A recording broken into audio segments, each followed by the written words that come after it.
ভিক্ষুক রাস্তা দিয়া যায় আর জমিদারের পুত্রবধূও যায়। একজন সামনের থেকে আসতেছে, একজন সামনের দিকে যাইতেছে। দুইজনের ক্রসিং এর সময় ভিক্ষুকের গায়ের কাদা জমিদারের পুত্রবধূর গায়ে লেগে গেছে। সে দুনিয়া আন্ধার করে ফেলছে, স্বামীকে টাইকা নিয়ে আসছে, বলছে ভিক্ষুক আমার কাপড় নষ্ট করে দিছে। সে শুধু ভিক্ষুক ছিল না, বৃদ্ধ ছিল।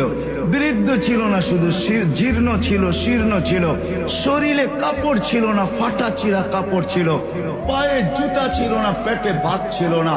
জমিদারের পুত্র সইতে পারে নাই, যৌবনী শক্তি সয় তো সয় কি কইরা তার স্ত্রীর গায়ে ভিক্ষুকের কাদা, বস সমগ্র শক্তিকে হাতে জমা করা একত্র করে বৃদ্ধের গালে বসায়। বৃদ্ধ কিচ্ছু বলে নাই, শুধু উপরের দিকে তাকায় দুই তিনটা শব্দ উচ্চারণ করছেন। শব্দগুলা হলো ইয়া মাল্লাহ, তারা হলো ওয়ুন, ও আল্লাহ চোখে দেখা যায় না, ও তারা কুল্লা শাই, তুই সব দেখিস, ফারা তারা মা বি, তুই কি দেখিস না আমার সাথে কি ঘটতেছে, এটা কি দেখিস না? বলতে দেরি যুবক, মরতে দেরি হয় নাই। জমিদার চলে আসছে, প্রতিশোধ নিবে। বৃদ্ধের একদিকে মুস্কি হাসি, একদিকে বলতেছে প্রেমের খেলা এমনই হয়। জিজ্ঞাসা করছে কিসের প্রেমের খেলা রে?